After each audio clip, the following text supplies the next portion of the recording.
إنك حميد مجيد اللهم بارك على محمد وعلى آل محمد كما باركت على إبراهيم وعلى آل إبراهيم إنك حميد مجيد يا رب صل وسلم دائما أبدا على حبيبك خير الخلق كلهم الحمد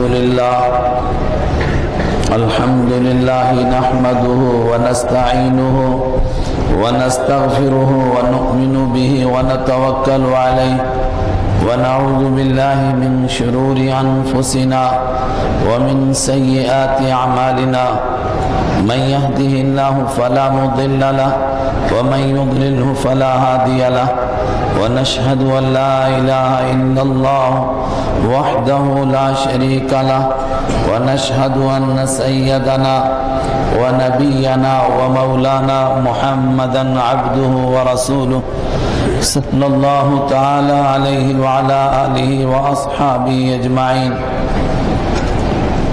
أما بعد أعوذ بالله من الشيطان الرجيم بسم الله الرحمن الرحيم يا أيها الذين آمنوا لا تتخذوا بطانة من دونكم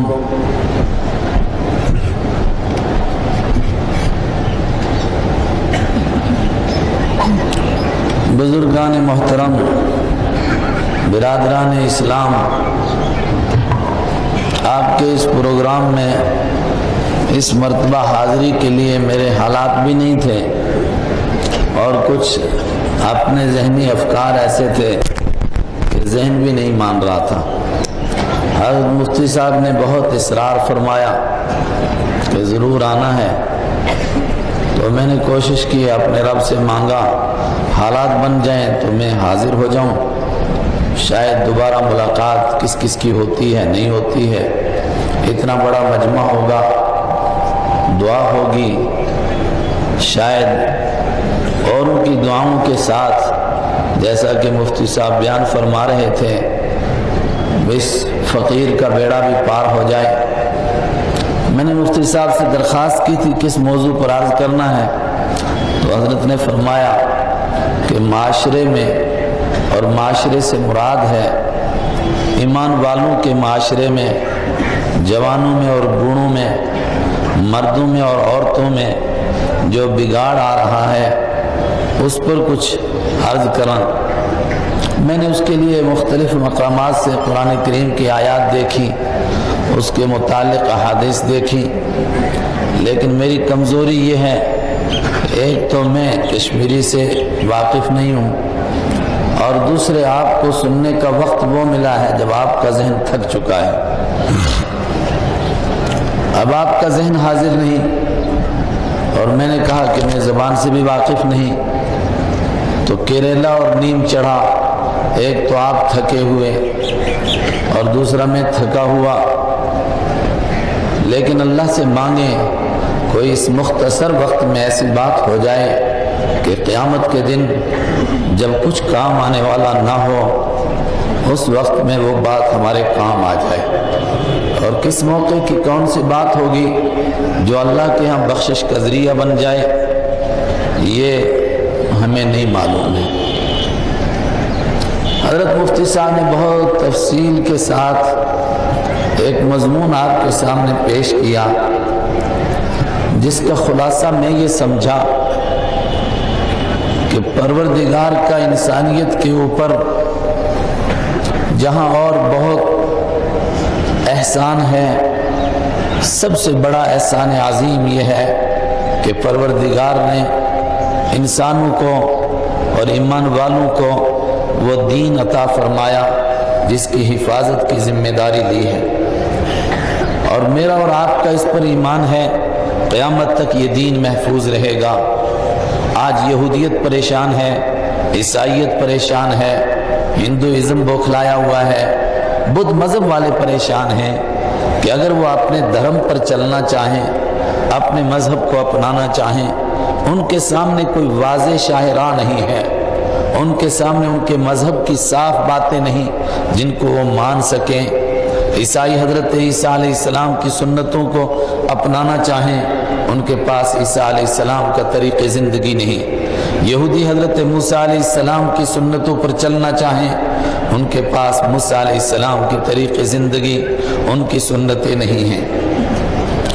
اس کے مقابلے میں اس امت پر یہ احسان ہوا، اس امت کو بہترین نبی عطا ہوئے، بہترین کتاب عطا ہوئی، بہترین طریقہ عطا ہوا۔ یرید اللہ بکم اليسر ولا یرید بکم العسر، تمہارا مالک تمہارے ساتھ آسانی کرنا چاہتا ہے۔ وہ دین عطا فرمایا جو ہر دور میں نافذ العمل رہے گا، ہر دور کے اندر اس پر عمل کرنا ممکن ہوگا، دنیا کے کونے کونے میں انسان اس پر عمل کر سکیں گے۔ اوپر سے پھر یہ گارنٹی دی، زمین دنیا میں زمانہ میں اونچ نیچ آئے گی، زیرو بم ہوگا، حالات بدلیں گے، مگر انا نحن نزلنا الذکر وانا لہ لحافظون، یہ قرآن میں نے نازل کیا ہے، یہ دین میں نے تم کو دیا ہے، میں قیامت تک اس دین کی حفاظت کروں گا، اور جب اس دین کی حفاظت نہیں ہوگی اور یہ دین مٹے گا اور زندگیوں سے نکلے گا، اس کے بعد پھر قیامت ہی آ جائے گی۔ اور حفاظت کے ساتھ صرف قرآن کریم کے الفاظ کی حفاظت کی ذمہ داری نہیں ہے، وہ تفصیل سے آپ نے علماء کرام سے سنا، خاص طور سے حضرت مفتی صاحب سے، کہ قیامت تک پروردگار ایسے لوگ پیدا کرتا رہے گا جو اس دین کو مکمل طور پر جس طرح حضرت رحمت عالم صلی اللہ علیہ وسلم کے زمانے میں تھا اسی طرح اس کو عملی شکل میں انسانوں کے سامنے پیش کریں گے۔ اور دنیا میں ایسے لوگ بھی پیدا ہوں گے جو اس دین کو بدلنے کی کوششیں کریں گے، مگر تمام تک کوششیں ناکام ہوں گی۔ انسانوں کی کوششیں ناکام ہوں گی، شیطانوں کی کوششیں ناکام ہوں گی۔ لا یاتیہ الباطل من بین یدیہ ولا من خلفہ تنزیل من حکیم حمید، یہ اس غالب کی طرف سے نازل کیا ہوا ہے، کوئی اس کو نہیں بدل سکے گا۔ اور پھر اللہ کے محبوب صلی اللہ علیہ وسلم کا یہ فرمانا، لا تزال طائفۃ من امتی علی الحق، قیامت تک ایک طبقہ رہے گا جو اس دین کے اوپر عمل کر کے انسانوں کے لیے عملی نمونہ پیش کرے گا اور حجت قائم کر دے گا کہ کسی دور کے اندر دین پر عمل کرنا مشکل نہیں ہے۔ دین کی حفاظت کی ذمہ داری اللہ نے لی ہے، اور حضرت مفتی صاحب جیسے علماء یہ آپ سمجھ سکتے ہیں اللہ کی حجتوں میں سے ایک حجت ہے کہ ایسے لوگ پیدا ہوتے رہیں گے، یجدد لہم دینہم، جو لوگوں کی افکار کو بھی درست کریں گے، لوگوں کے اعمال کو بھی درست کریں گے، اور جس اعتدال والے اور کنتم امۃ وسطا، بیچ کے درمیانی راہ پر اس امت کو کھڑا کیا گیا تھا، قرآن کے ذریعے سے، حضرت رسول پاک صلی اللہ علیہ وسلم کے ذریعے سے ایسے لوگ پیدا ہوتے رہیں گے جو اسی اعتدال والے راستے کے اوپر امت کو کھڑا رکھیں گے، اس میں نہ افراط ہونے دیں گے، نہ تفریط ہونے دیں گے، نہ امت کو ادھر جھکنے دیں گے نہ ادھر جھکنے دیں گے، برابر وہ مسلسل ان کے افکار کو بھی درست کریں گے، اعمال کو بھی درست کریں گے۔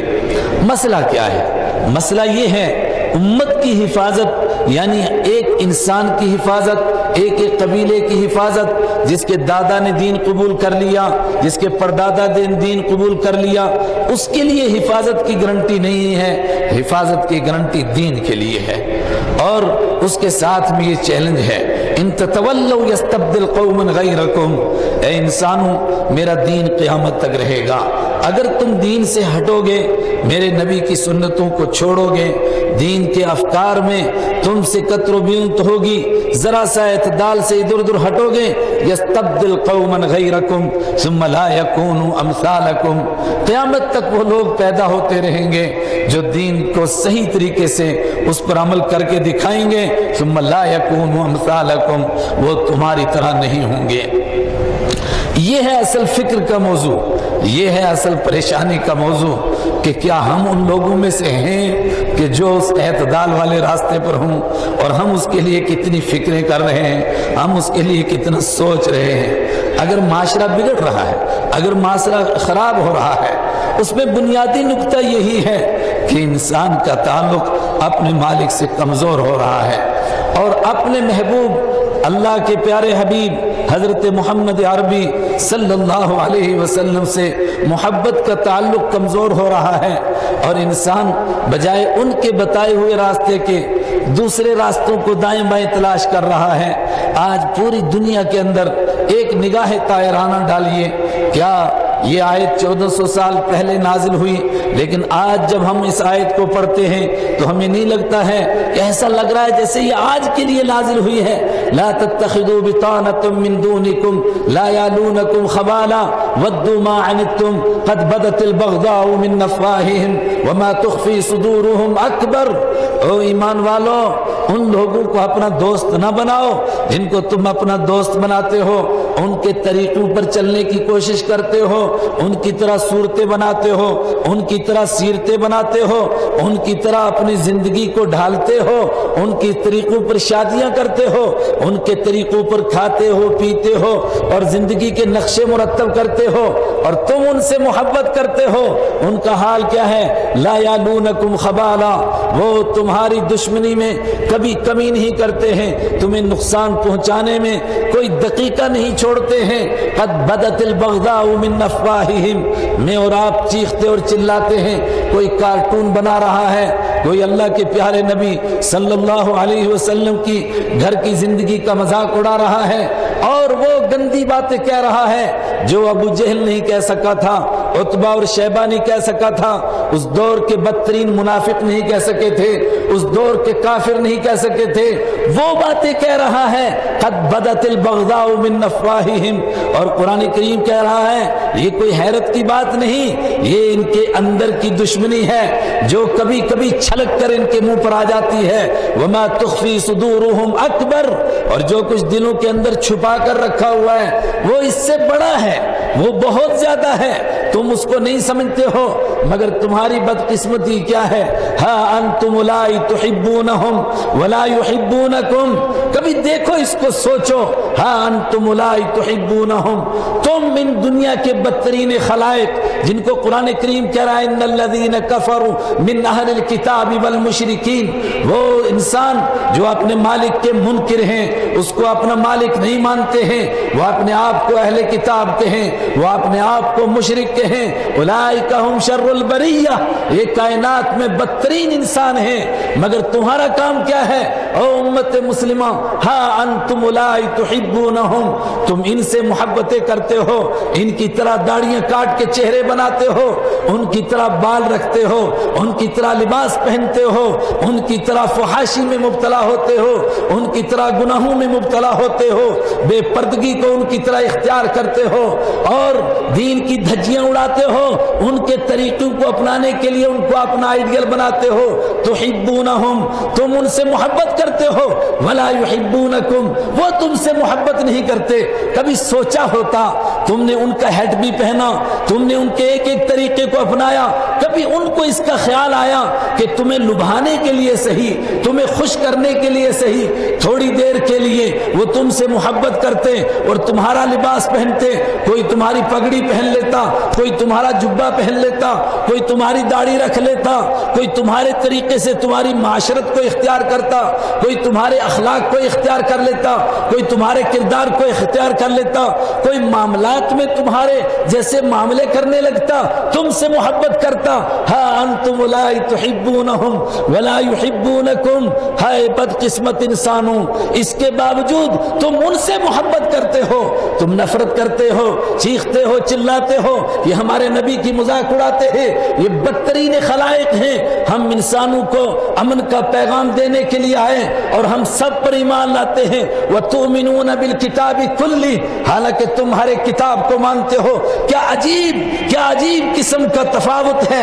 ایک طرف تمہارا یہ عقیدہ ہے، اگر تم حضرت موسیٰ علیہ السلام، حضرت عیسیٰ علیہ السلام اور تمام انبیاء کرام کے اوپر اس طرح ایمان نہ لاؤ جس طرح کہ حضرت رسول اکرم صلی اللہ علیہ علیہ وسلم پر ایمان لاتے تھے تو تمہارا ایمان ناقص ہوتا ہے بلکہ تم کفر کی سرحدوں سے ٹکرا جاتے ہو. اور دوسری طرف یہ ہے کہ اگر تمہارے نبی کا انکار نہ کریں اور ان کی تکذیب نہ کریں وہ تب تک اپنی قوم کے بندے نہیں کہلاتے. یہودی یہودی نہیں ہو سکتا جب تک تمہارے نبی کا انکار نہ کرے. عیسائی عیسائی نہیں ہو سکتا جب تک تمہاری کتاب کا انکار نہ کرے. اور تو مسلمان نہیں ہو سکتا جب تک کہ تورات اور انجیل اور زبور کے اوپر ایمان نہ لائے. تو اس کو تجھ سے محبت کرنی چاہیے تھی مگر تم ان سے محبت کرتے ہو. تمہارا تو یہ حال ہے. وَلَا تَسُبُّوا الَّذِينَ يَدْعُونَ مِن دُونِ اللَّهِ فَيَسُبُّوا اللَّهَ عَدْوًا بِغَيْرِ عِلْمٍ. تم ان پتھروں کو گالیاں نہیں دے سکتے جن کو لوگ پوچھتے ہیں کہ کہیں وہ پلٹ کر تمہارے مالک کو اور اپنے مالک کو گالی دینے لگ جائیں. تمہارا تو یہ حال ہے مگر وہ تمہارے نبی کو گالیاں دیتے ہیں, ان کی مذاق اڑاتے ہیں, ان کا کارٹون بناتے ہیں مگر اس کے باوجود ہؤلاء تحبونہم ہاں انتم ہؤلاء تحبونہم ولا یحبونکم وتؤمنون بالکتاب کلہ. ہائے ہائے. اور جب وہ تمہارے سامنے ہوتے ہیں تو تمہیں لبھانے کے لیے کہتے ہیں کہ ہم تمہارے ساتھ ہیں, لیکن جب وہ اکیلے ہوتے ہیں تو عد علیکم الانامل, وہ تمہارے اوپر اپنے ہاتھ کاٹتے ہیں اور تمہاری دشمنی کا اظہار کرتے ہیں. مگر تمہارا پھر بھی یہی حال ہے. اگر معاشرہ بگڑ رہا ہے اس کے سوا اور کوئی بات نہیں ہے. بے دینوں کی نقالی کر رہا ہے, ان لوگوں کی نقالی کر رہا ہے جو اللہ کے دشمن, اللہ کے حبیب کے دشمن, مگر اس کے باوجود اپنے آپ کو ایمان والا بھی کہہ رہا ہے, کلمہ بھی پڑھ رہا ہے, مگر نقالی ان کی کر رہا ہے. پڑھتا ہے قرآن یا ایھا الذین آمنوا لا تتخذوا اليہود والنصارى اولیاء بعضهم اولیاء بعض ومن یتولهم منهم فانه منهم. اے ایمان والو تم یہودیوں اور عیسائیوں کو اپنا آئیڈیل نہ بناؤ, ان کے ساتھ دوستی نہ لگاؤ. ومن یتولهم منکم, اور جو تم میں سے ان سے محبت کرے گا ان کے جیسا بننے کی کوشش کرے گا ہم اعلان کرتے ہیں فإنه منهم, وہ انہی میں سے ہے. آپ تصور کی نگاہ میں دیکھیے 1400 سال پیچھے چلے جائیے, صحابہ کرام کو کون سی چیز مانے تھی جس کے لیے قربانیاں دے رہے تھے, اس کے سوا اور کیا بات تھی؟ اللہ کے حبیب صلی اللہ علیہ وسلم سے محبت تھی, اس محبت کی وجہ سے انہوں نے سب کچھ قربان کیا تھا. اپنے آپ کو مصیبتوں میں ڈال رہے تھے, پریشانیوں میں ڈال رہے تھے, لیکن اس محبت کے اوپر سودا نہیں کر رہے تھے. آپ دیکھ رہے ہیں کیسے مظلوم لوگ ہیں اور کس طاقت کے ساتھ دین کو مضبوطی سے پکڑا ہوا تھا. اور قرآن کریم کہہ رہا ہے کہ قیامت تک ایسے لوگ ہوتے رہیں گے جو اسی طرح دین کو مضبوطی سے پکڑیں گے. کاش کہ میں اور آپ ان لوگوں میں سے ہوں.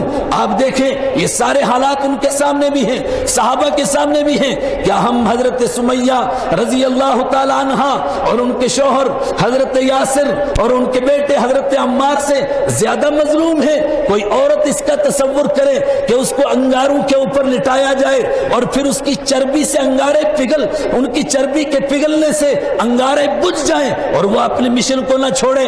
ہم میں سے کس کو اس کے لیے مجبور کیا گیا؟ کس بیٹی کو اس کے لیے مجبور کیا گیا کہ اس کو انگاروں پر لٹایا گیا ہو؟ کس کو اس کے لیے مجبور کیا گیا کہ اس کو بوری میں لپیٹا گیا ہو اور اس کو پھر دھواں دیا گیا ہو؟ کس کو اس کے لیے مجبور کیا گیا کہ اس کو ڈنڈوں سے مارا ہو؟ حضرت عمر رضی اللہ تعالیٰ بار بار دور جہالت کی اگر کوئی بات یاد کرتے تھے تو اس پر روتے تھے کہ حضرت نہدیہ اور حضرت زنیرہ رضی اللہ تعالیٰ دو صحابیات ہیں, بہت کم لوگ ان کے نام سے واقف ہیں. فرماتے تھے کہ ابو جہل ان کی پٹائی کرتا تھا کہ تم محمد عربی صلی اللہ علیہ وسلم کا ساتھ چھوڑ دو, اور جب وہ تھک جاتا تھا تو پھر میں ان کو مارنا شروع کرتا تھا. لیکن رب کعبہ کی قسم ہم مار مار کے ان کو تھک جاتے تھے مگر وہ مارے کھا کر کے نہیں تھکتے تھے.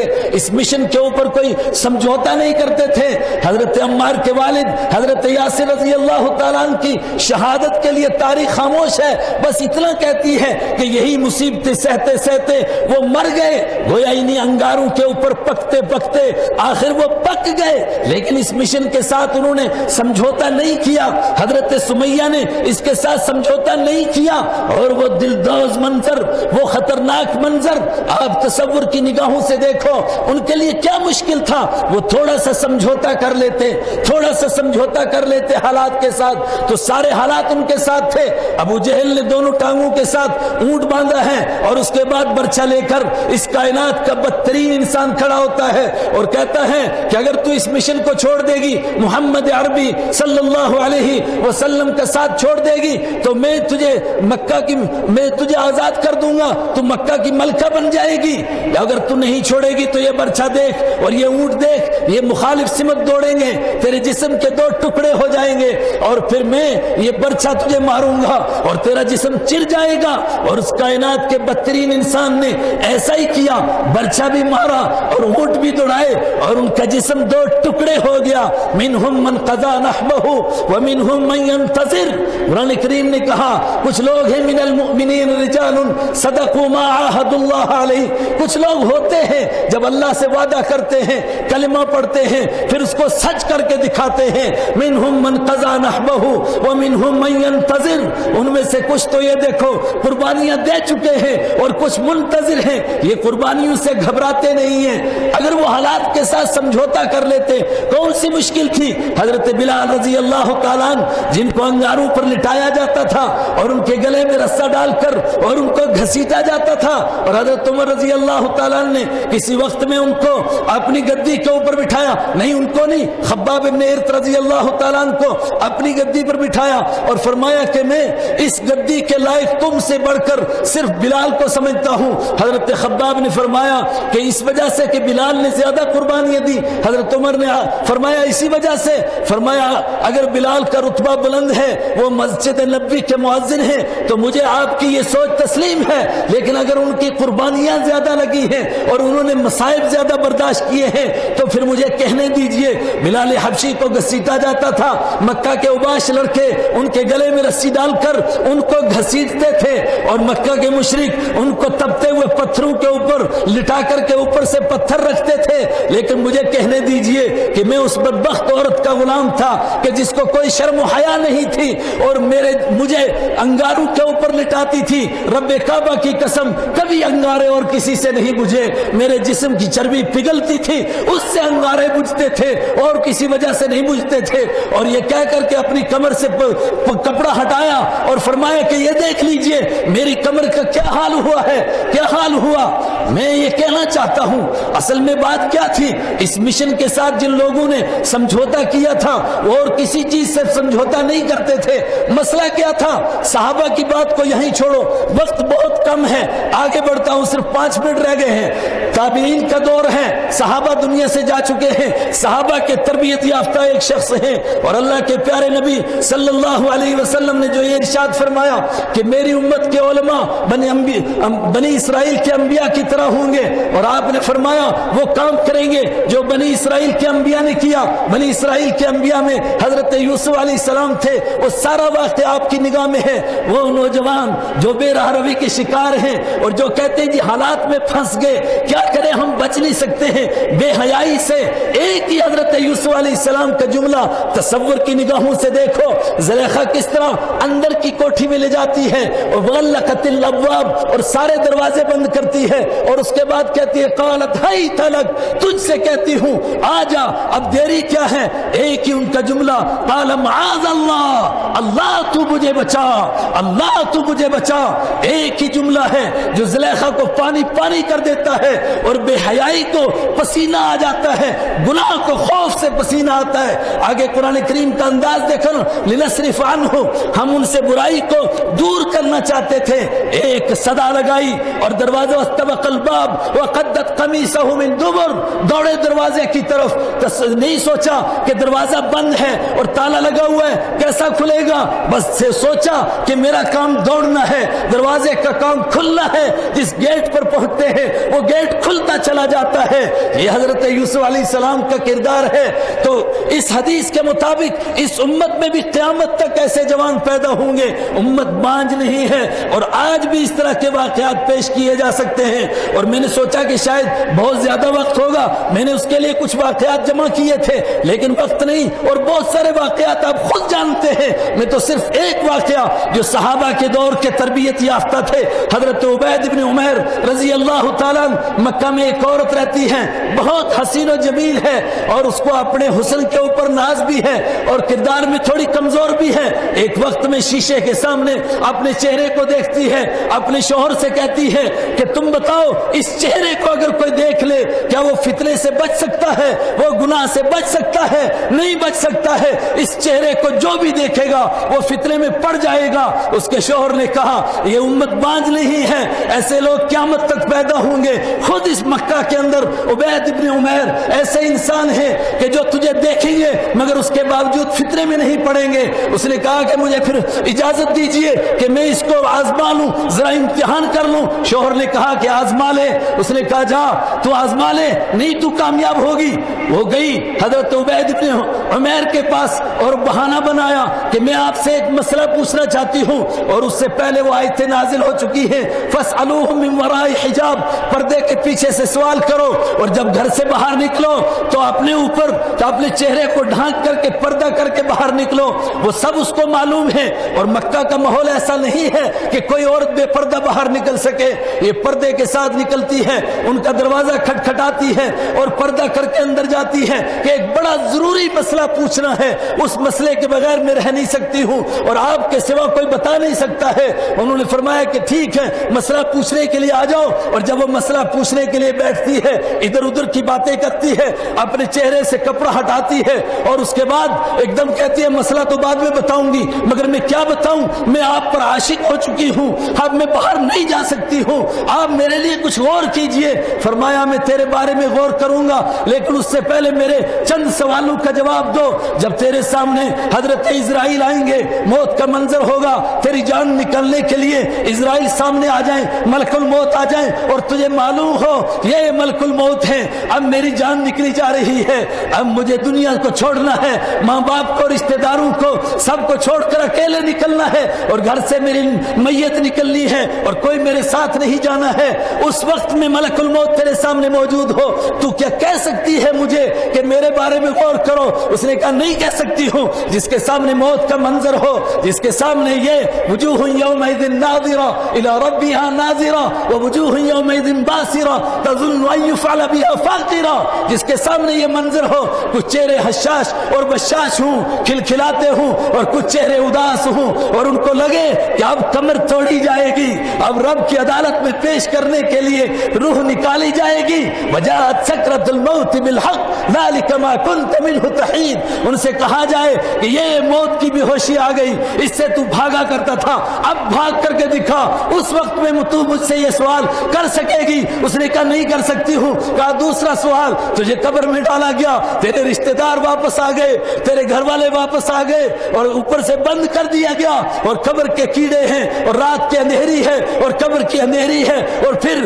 تیرے پاس منکر نکیر پوچھ رہے ہیں من ربک، تیرا رب کون ہے، تیرا دین کیا ہے، وما تقول فی ھذا الرجل، اور ان کے بارے میں تو کیا کہتی ہے؟ یہ محمد عربی صلی اللہ علیہ وسلم تیرے سامنے ہیں۔ مکہ کے کافروں سے پوچھا تھا الم یعرفوا رسولہم اولم یعرفوا رسولہم، کیا انہوں نے اپنے رسول کو نہیں پہچانا اس لیے نہیں مانتے ہیں؟ وہ رسول جس کو چرندوں نے پہچانا، جس کو درندوں نے پہچانا، جن کو جھاڑیوں نے پہچانا اور جس کو چاند نے پہچانا، اے مکہ کے مشرکو کیا تم نے اس کو نہیں پہچانا اس لیے نہیں مانتے ہو؟ اور پھر قرآن کریم نے کہا بل جاءہم بالحق، نہیں تم نے پہچانا ہے، اصل میں وہ حق لے کر کے آئے ہیں اور حق تمہارے حلق سے نیچے نہیں اترتا ہے۔ اس قبر کے منظر میں اگر تجھ سے یہ سوال ہو تو کیا تو مجھ سے کہے گی کہ میری ضرورت پوری کرو اور میرے ساتھ نعوذ باللہ گناہ کرو؟ کیا اس وقت میں تو یہ سوچ سکتی ہے؟ اس نے کہا میں نہیں سوچ سکتی ہوں۔ کہا آگے بڑھ جا،